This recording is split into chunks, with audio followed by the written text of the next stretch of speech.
I just received word that my father's gone missing for more than a week. Until his disappearance, he'd been working as a supermarket manager in a remote small town in Japan. In a recent email, he told me a creepy story while advising me that in the event of his disappearance, or if anything happened to him, I should not start looking for him and protect myself. His tale was about a scary creature he'd encountered as a young man in Japan. 20 years ago, my father was still a graduate student and living away from his parents' home.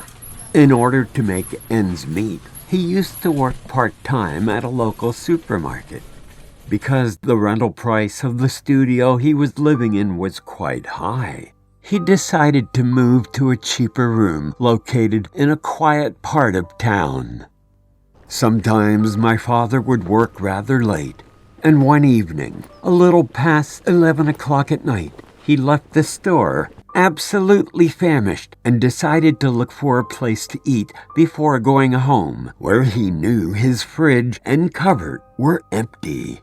He finally found the noodle shop and decided to enjoy a steaming hot bowl of rich paitan ramen.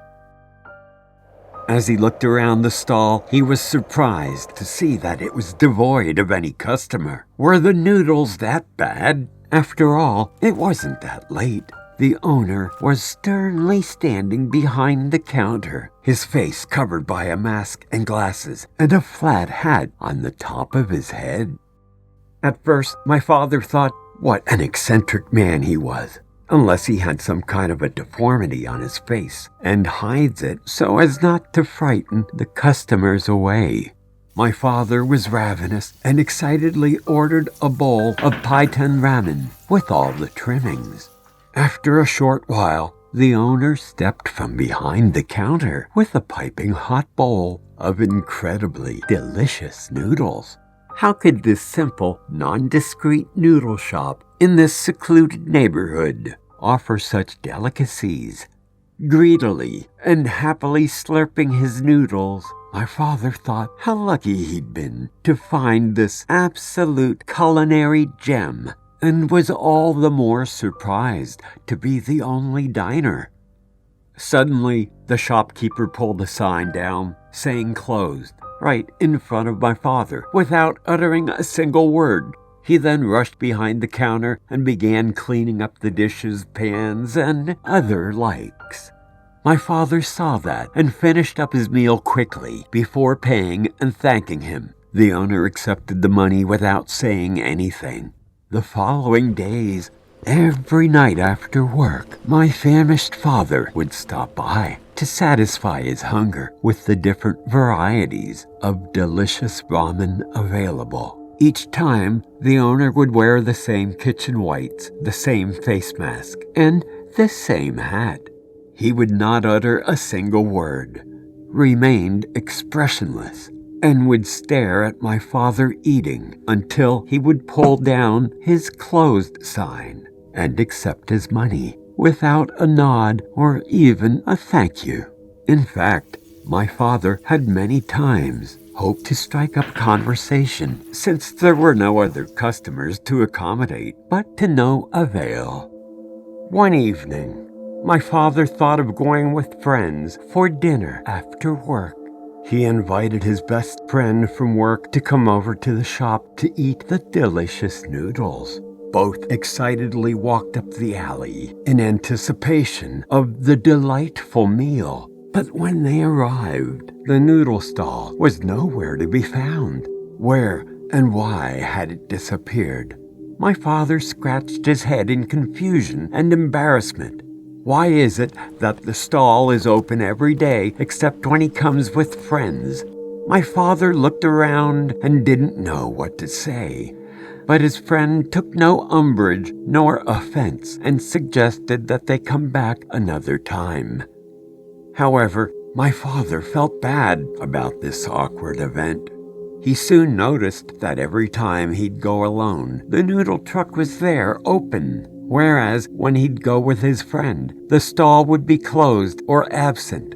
He repeatedly asked the noodle man as to why he would be closed on these specific days, but each time his questions were met with a creepy silence. Feeling like he'd become an object of too much attention, my father stopped going to the noodle shop after work and started leaving work earlier or walking home using a different itinerary. But no matter what, he still encountered the cart on his way. My father had figured out that the noodle man was peculiar and probably had a troubled history. He decided to learn more about him, and he was shocked at what he found out. Yet he still didn't believe it and wanted to see the truth for himself. A few days later, he deliberately left work late and walked up the usual alley to meet the street vendor. Even though he was shivering deep down, his heart beating wildly, my father still managed to keep his composure and walked up to the owner. He pointed at a bowl of shiro ramen and asked him to add more vegetables and meat. He looked over the counter to pick up the bowl, but suddenly screamed that it was filled with large, fat worms. Upon hearing so, the owner immediately bent down to look at the bowl of noodles. Taking that opportunity, my father violently pulled away the mask from the man's face, immediately exposing his shocking and staggering physiology. His face was flat without contours. His skin was smooth and taut. He had neither eyes nor hair and was all the more frightening. My father just had a confirmation of what he feared all along. The man was, in fact, the faceless ghost. Legend has it that whenever a faceless ghost preys on someone, it will appear at any time and won't let that person go. It'll follow the victim wherever they go and constantly appear on their path until they die. My father did manage to escape then. However, the spirit warned him that he would return every 20 years until he was found. This year marks the 20th anniversary of this cryptic story. My father wanted me to be psychologically prepared in the event of his disappearance. But my gut was telling me that something was terribly wrong. It all began to feel so real. Could some outrageous, cryptic horror story really be true?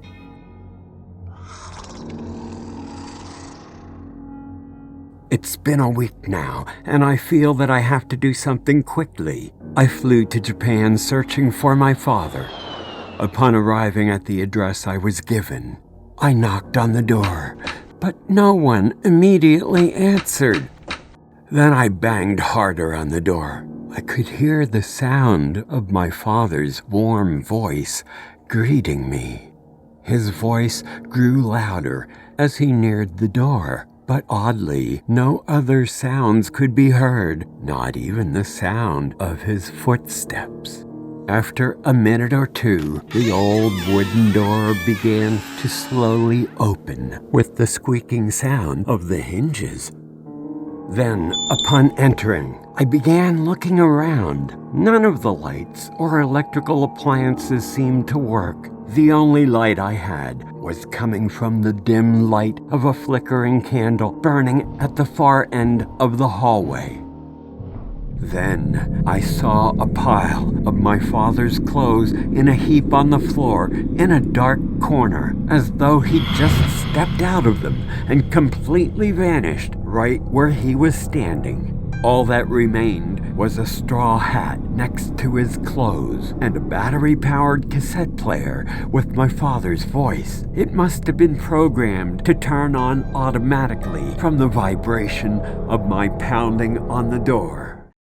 Then, out of thin air, I heard a different voice, not human sounding.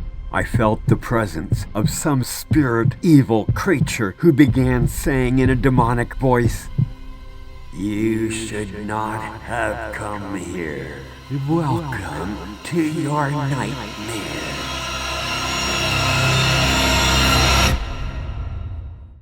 Afterwards, the police conducted an investigation. They followed the trail left from my cell phone. After arriving, the police reported finding 2 cell phones and 2 piles of clothes. After the investigation, news sources reported 2 missing people who'd never been seen again, along with a letter that warned, "There is real evil in this world. Be careful. When these doors are opened, your nightmares become a reality."